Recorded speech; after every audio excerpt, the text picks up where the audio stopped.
oras gihatod kaninyo sa EXL Magkabuhay. Buhay at makulay ang buhay sa EXL Magkabuhay. Halina't umasenso sa Balitang Land Bank. Hatid sa inyo ng Land Bank. Your future powered by Land Bank.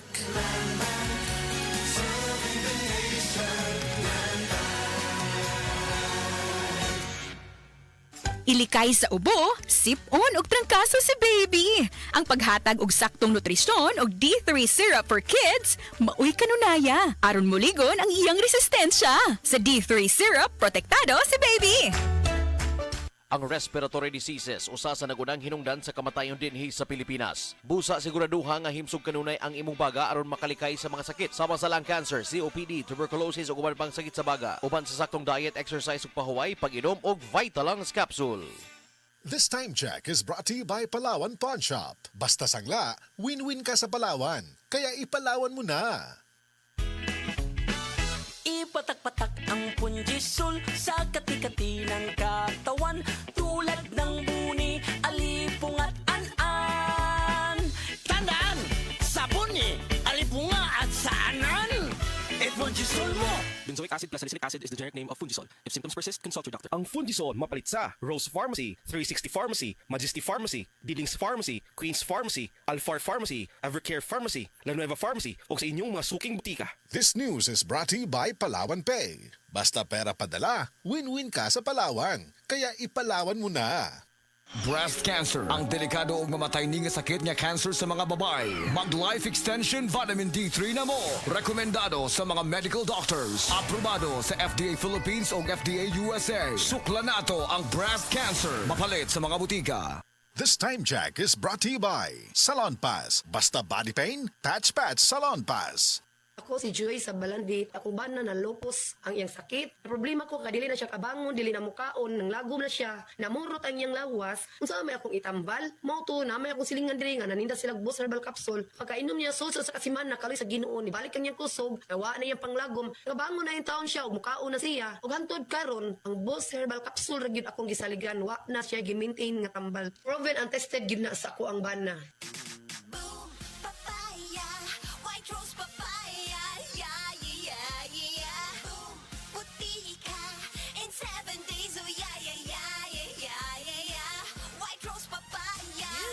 Rose Papaya na ay double whitening sa papaya extracts and vitamin B3. Clinically proven yung makaputi in as early as 7 days with regular use. Puti ka, White Rose Papaya, yeah, yeah, yeah, yeah, yeah. Papaya puti, papaya fast. White Rose Papaya with vitamin B3. Manufactured by ACS Manufacturing Corporation. ISO certified, world-class quality. ACS. Daghan na kaayong natabangan ang Life Extension Vitamin D3 sa bisag kinsa man ang naay mga sakit. Ug atong paminawon ang mga testimonya nga pamatud sa kaepektibo aning Life Extension Vitamin D3. Reggie Tayona, stomach cancer survivor. Life Extension Vitamin D3 for longer life. Ako di ay si Reggie Tayona. Sa una, na ako'y cancer sa akong upper stomach. Result sa akong biopsy, malignancy cancer. Pero wala pa ko nun ni katag.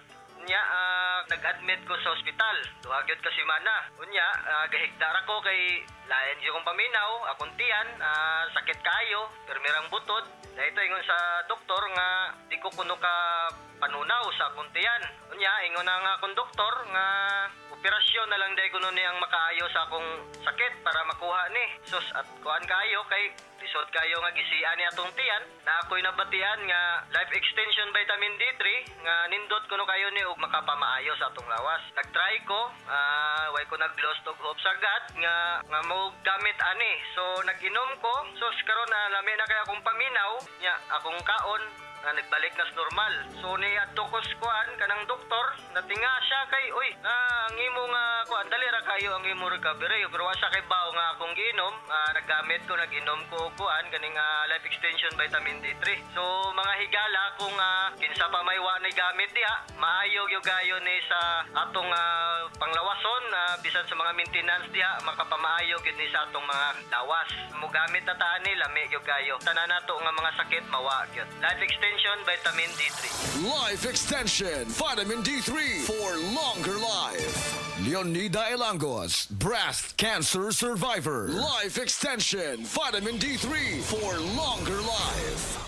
Ako si Leonida Ilangos, 68 years old. Akong nabatian sa akong lawas nga naay nitubo nga bukol. Unya, kanang akong gipa-check up sa doktor. Ingon ang doktor nga mahog na kuno siya sa breast cancer. Nadunggan ako ang Life Extension Vitamin D3. Akong gitistingan ni palit ko.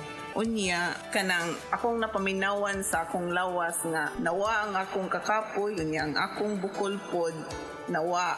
Unya, nagpasalamat jud ko sa Life Extension Vitamin D3. Paminaw na ko, mao choy nakatabang sa akong balatian. Mao na nga, ayaw jud mo duha-duha og palit sa Life Extension Vitamin D3 kay kini kaayuhan jud para sa lawas. Busa mga kahigalaan ko diha sa Sugbo, ayaw jud mo duha-duha pag inom og Life Extension Vitamin D3 kay kini makaayo jud ini sa mga bukol-bukol og mga padanakit sa lawas ug sa tanan pa nga balatian nga motubo sa inyong lawas. Life Extension Vitamin D3 for longer life. Epektibo, sigurado, aprobado sa FDA Philippines ug FDA USA ug rekomendado sad sa mga medical doctors. The Miracle Vitamin Hormone. Life Extension Vitamin D3 for longer life. Mapalit sa mga butika.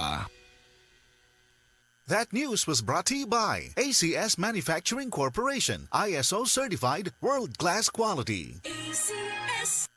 The original Koi Herbal Capsule.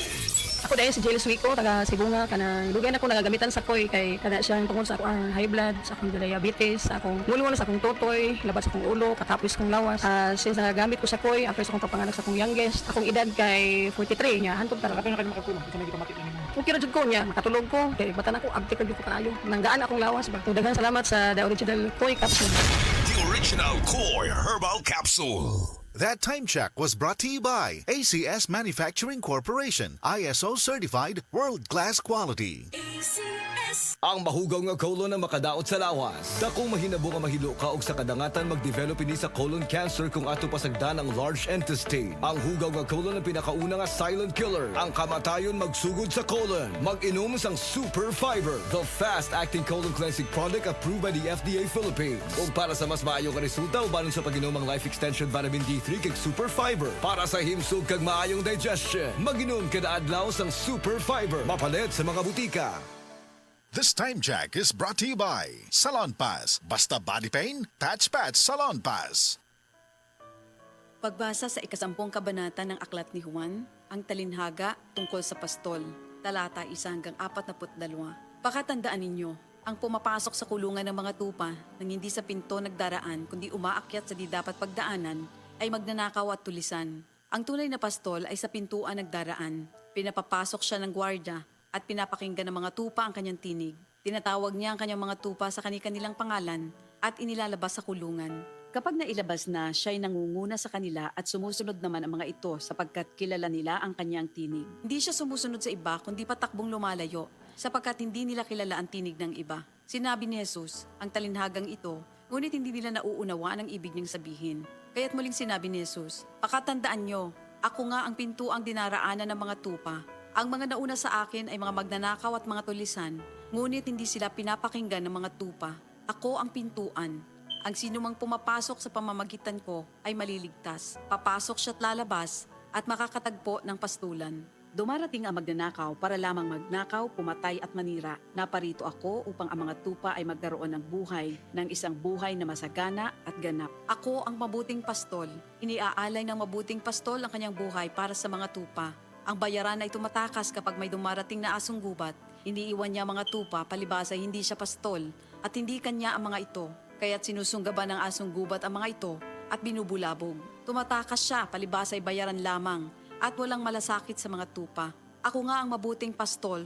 Kung paanong kilala ako ng Ama at siya kilala ko, gayon din naman kilala ko ang aking mga tupa at ako'y kilala nila. At iniaalay ko ang aking buhay para sa aking mga tupa. Mayroon akong iba pang mga tupa na wala pa sa kulungang ito. Kinakailangan sila'y ipasok ko rin at papakinggan naman nila ang aking tinig. Sa gayon magiging isa na lamang ang kawan at isa ang pastol. Dahil dito'y minamahal ako ng Ama, sapagkat iniaalay ko ang aking buhay upang ito'y kunin kong muli. Walang makakakuha ng aking buhay kusa ko itong ibinibigay. Mayroon akong kapangyarihang ibigay ito at kuning muli. Ito ang utos na tinanggap ko sa aking Ama. Dahil sa mga pananalitang ito, hindi na naman nagkaisa ng palagay ang mga Hudyo. Marami sa kanila nagsabi, talagang sinasapian na ito ng demonyo at nababaliw. Bakit ba kayo nakikinig sa kanya? Sinabi naman ng iba, hindi nakakapagsalita ng gano'n ng isang sinasapian ng demonyo. Nakakapagpagaling ba ng bulag ang demonyo? Taglamig na noon at kasalukuyang ipinagdiriwang sa Jerusalem ang pista ng pagtatalaga ng templo.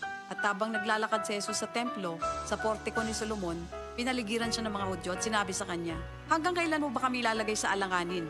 Kung ikaw nga ang Kristo, sabihin mo na ng tuwiran. At sumagot si Jesus, sinabi ko na sa inyo, ngunit ayaw ninyong maniwala. Ang mga ginagawa ko sa pangalan ng aking Ama ay nagpapatotoo tungkol sa akin.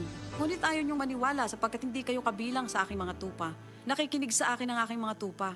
Nakikilala ko sila. Sumusunod sila sa akin. Binibigyan ko sila ng buhay na walang hanggan. Kailan may hindi sila mapapahamak at hindi sila maaagaw sa akin ninuman. Ang aking Ama na siyang nagbigay sa kanila, sa akin, ay lalong dakila sa lahat at hindi sila maaagaw ninuman sa aking Ama. Ako at ang Ama ay iisa. Ang mga pinuno ng mga Hudyo muling dumampot ng bato upang batuhin siya. Kaya't sinabi sa kanila ni Jesus, marami akong mabubuting gawang ipinakita sa inyo mula sa Ama. Alin ba sa mga ito ang dahilan at ako'y inyong gustong batuhin? Sumagot ang mga pinuno ng mga Hudyo, hindi dahil sa mabubuting gawa kaya ka namin babatuhin, kundi dahil sa paglapastangan mo sa Diyos, sapagkat nagpapanggap kang Diyos, bagamat tao ka lamang. Tumugon si Jesus, di ba nasusulat sa inyong kautusan? Sinabi ko, mga Diyos kayo. Mga Diyos ang tawag ng kautusan sa mga pinagkatiwalaan ng salita ng Diyos at hindi maaaring ipawalang bisa ang sinasabi ng kasulatan. Ako'y pinili at isinugo ng Ama. Paano ninyo ngayon masasabing nilalapastangan ko ang Diyos? Dahil sa sinasabi kong ako ang anak ng Diyos? Kung hindi ko ginagawa ang mga ipinapagawa ng aking Ama, huwag niyo akong paniwalaan. Ngunit kung ang ginagawa ko ay ang mga ito, paniwalaan ninyo ang aking mga gawa kung ayaw ninyong maniwala sa akin. Sa gayon matitiyak ninyong nasa akin ang Ama at ako'y nasa Kanya. Kaya tinangka naman nilang dakwin si Jesus, ngunit siya'y nakaalis. Muling pumunta si Jesus sa ibayo ng Jordan sa puok na dating pinagbautismohan ni Juan. Habang naroroon siya'y maraming lumalapit sa kanya. Sinasabi nila, si Juan ay walang ginawang himala, ngunit totoo ang lahat ng sinabi niya tungkol sa taong ito. At doon, maraming sumampalataya kay Jesus. Ito ang salita ng Diyos.